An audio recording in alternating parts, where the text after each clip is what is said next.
Ayong adlaw kaninyong tanan, welcome na usab dinhi sa atong tulumanon sa Murag Radio.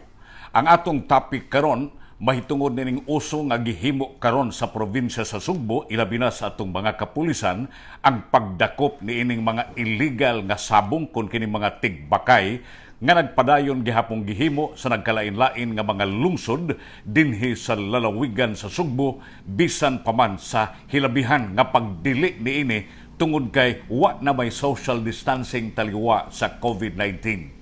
Ang Police Regional Office sa Central Visayas nag-andam na karon og mga sumbong batok sa 7 ka mga elected officials. Mga sampol rani sa kung tan-aw nga maoy nagpasiugda unya miapil sad og pustas tigbakay didto sa sitio Tugas, Barangay Bituon sa lungsod sa Daan Bantayan karong bag-o.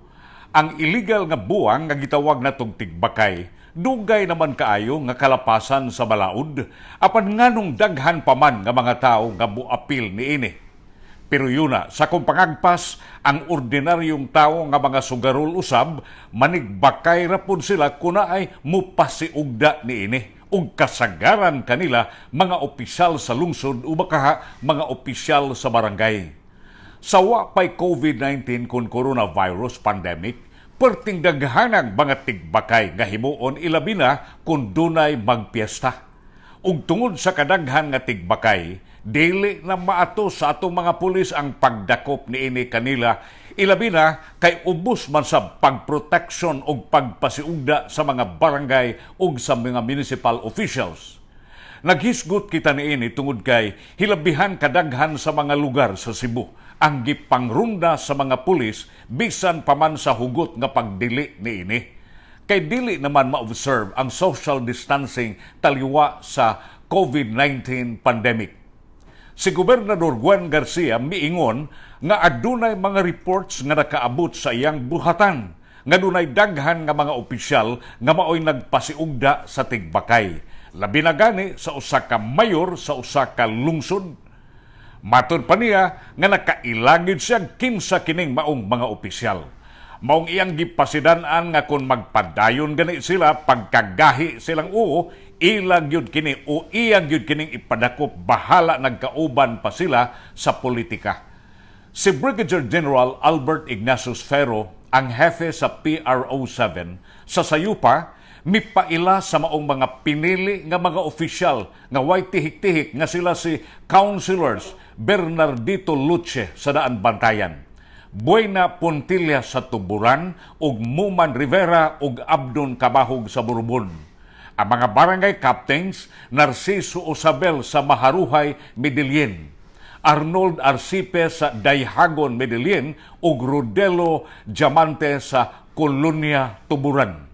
Na sugma sa balaod, ang buwang gitugot lang diha sa mga lisensyadong buwangan, madomingo og legal holidays o kaha fiesta, pero balikon ako anha lang sa lisensyadong buwangan. Ang cockfighting law in 1974 nagtugot po og buwang sa ubang okasyon, pero anha lang gihapon sa mga lisensyadong buwangan. Suma pa niining balaura, way buwang nga himuon sa December 30 sa Rizal Day, June 12 sa Philippine Independence Day, November 30 National Heroes Day, Holy Thursday, Good Friday, Election o Referendum Day, ug atol sa mga registration days sa election o maka-referendum. Ang silot muapil sa tigbakay o ang silot sa mga muapil sa tigbakay gipadak-an usab pinaagi sa PD 1602. Anaa yun ang Presidential Decree 1608 nga mitipo sa silot nga makalapa sa balaod ining illegal nga buwang kon tigbakay.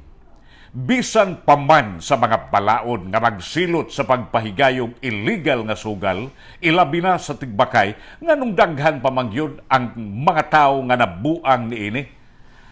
Abi ninyo makasabot ko sa mga gahig o nga mga sugarol kay suma pa magsugal mangyod ang mga tao aron malingaw. Laing katarungan nga magsugal ang mga tao kay aron mukita sa kwarta, konswertihon o kini natural nga kinaiya sa tao.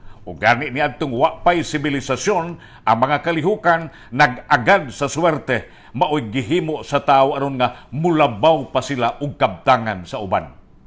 Alang sa inyong kasayuran, ang industriya sa sugal mugamit og daghang mga pamaagi aron pagdani sa mga tao aron paghimo og dili makatarunganon nga hukom sa pag-apil sa sugal. Dili man ni sa pagdaig sa tong kaugalingon, natingab ako ba? Kay ang mga tao nahibawog yun nga diha sa sugal mas siniguro magyud ang pildi kung itandi sa daog, pero ila lang gustong ilaron ang ilang kaugalingon nga mudaog bisag nahibaw sila nga pildi. Ako mituo nga way taong gipakataw nga sugarul. Kini tungod lang kay nakat-on silang sugal, kinamay daghang sugal sa palibot, na nahimo na sab silang o nahimo na sab nila kini nga habit. Dayon na adik na gyud sa sugal. Kung magumon sa sugal ang usa ka tawo, mahimo na kining problema. Makaguba kinis panaghigalya, makaguba sab kinis pamilya. Ang tigbakay mga kaigsunan, wa ragyoy kalaingan sa illegal drugs. Kung dunay illegal drugs sa palibot, dunagyoy mopalit. Sama kung dunay siugdahan nga tigbakay, anaagyoy mudugok ug mamustahay. Kanu sa aman mawagtang ang tigbakay dinhi sa ato. Mawagtang lang kini kung wa nay mga opisyal sa gobyerno nga magpasiugda ug moproteher niini. Sa laktod nga pagkaistorya, dili gyud ang ngayan nga magtiktihik ang gobyerno sa paggukod mga kaigsunan sa tigbakay. Nakadaig ako ni Gobernador Juan Garcia sa dihang siya miingon nga bahala nagkauban pa niya sa politika, iyag yung ipadakop ang mga gahig-o nga mga local officials. Mga kaigsunan, daghang salamat sa inyong pagtanaw o pagpaminaw. Kung doon na kamoy, kung himatigdan nga isyu nga ay ngayan na itong tukion din sa atong tulumanon o baka suliran nga gusto ninyong ipadangat din sa atong tulumanon, ayaw kamo pagtihik pagpadangat niini sa atong tulumanon kay ato ning hatagan og pagtagad sa labing madali nga panahon. Mga kaigsunan, usbon ako, daghang salamat ug maayong buntag, ubos sa pangingon nga kun way aksyon, way solusyon.